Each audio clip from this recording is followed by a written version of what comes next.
നമസ്കാരം, സ്വാദിഷ്ടിലേക്ക് സ്വാഗതം. രുചികരമായ പുളിരസം തയ്യാറാക്കുന്ന വിധം കാണാം. അതിനായി ചെറിയൊരു നാരങ്ങ വലുപ്പത്തിൽ പിഴുപുളിയാണ് എടുത്തിരിക്കുന്നത്. ഇത് 10 മിനിറ്റ് 2 കപ്പ് വെള്ളത്തിൽ കുതിർക്കാനിടാം.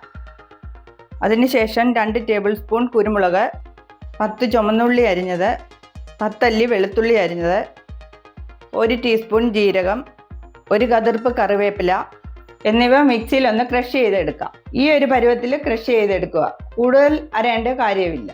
പാൻ വെച്ച് ചൂടായതിനു ശേഷം 2 ടേബിൾ സ്പൂൺ വെളിച്ചെണ്ണ ഒഴിച്ചു കൊടുക്കുക. എണ്ണ ചൂടായതിനു ശേഷം 1/2 ടീസ്പൂൺ കടുക് ഇട്ട് കൊടുക്കാം. കടുക് പൊട്ടിയതിനു ശേഷം ക്രഷ് ചെയ്തിരിക്കുന്നവ ഇട്ട് കൊടുക്കാം. അതിനുശേഷം ചെറിയൊരു പീസ് കായം ഇട്ട് കൊടുക്കാം. കായ കട്ടയില്ലാത്തവർ 1 ടീസ്പൂൺ കായപ്പൊടി ചേർക്കുക. അതിനുശേഷം 2 വറ്റൽമുളക് ചേർത്ത് നന്നായി വഴറ്റുക. നന്നായി വഴന്നതിന് ശേഷം മസാലകൾ ചേർത്ത് കൊടുക്കാം. 1 ടീസ്പൂൺ മുളക് പൊടി, 1/2 ടീസ്പൂൺ മഞ്ഞൾപ്പൊടി, 1/2 ടീസ്പൂൺ ഉലുവാപ്പൊടിയും കൂടി ചേർത്ത് പച്ചമണം മാറുന്ന വരെ നന്നായി വഴറ്റുക. അതിനുശേഷം കുതിർക്കാൻ വെച്ചിരിക്കുന്ന പുളിയും വെള്ളവും കൂടി നല്ലപോലെ ഞെരടി യോജിപ്പിക്കുക. അതിനുശേഷം പാനിലേക്ക് അരിച്ചൊഴിക്കുക.